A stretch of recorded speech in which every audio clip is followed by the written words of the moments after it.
दोस्तों जीपीएससी द्वारा जाहिर કરવામાં આવી છે 500 કરતા વધારે પોસ્ટ માટે ભરતી। જીપીએસસી એ શોર્ટ નોટિસ જાહેર કરીને કહ્યું છે કે ભાઈ 25 તારીખથી લઈ અને 9 જુલાઈ સુધી આ ફોર્મ ભરાશે આના અને આમાં આ વખતે જે મોટી વેકન્સી આપણે કહીએ તો એ કઈ છે તો એ મોટી વેકન્સી છે એમાં ડીવાયએસઓ ની વેકન્સી છે અને એવી જ રીતે સાથે સાથે આ મદદનીશ એન્જિનિયર વિદ્યુત એટલે કે ઇલેક્ટ્રિકલ કરેલું હોય બીઈ બીટેક ઇલેક્ટ્રિકલ કરેલું હોય એ લોકો માટે 139 જેટલી જગ્યાઓ માટે ભરતી જાહેર થઈ છે।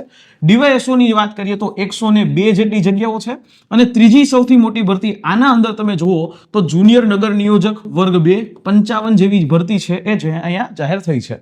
જો વાત કરીએ આપણે કે ડીવાયએસઓ માટે કોઈ અનુભવની જરૂરિયાત છે નહીં, એવી જ રીતે તમારે મદદનીશ એન્જિનિયર વિદ્યુત વર્ગ 2 તો એના માટે પણ કોઈ અનુભવની જરૂરિયાત છે નહીં અને આની જે પરીક્ષા છે એ સપ્ટેમ્બર મહિનાની અંદર આવી જશે। ડીવાયએસઓ 7/9 ના રોજ આવશે અને ઇલેક્ટ્રિકલ એન્જિનિયર જે છે એની જે પરીક્ષા છે એ આપણે જોઈએ તો એ 10મા મહિનામાં આવશે। દોસ્તો આ જ પ્રકારના વિડીયો માટે ફોલો કરી લો લક્ષ્યમ એકેડેમી।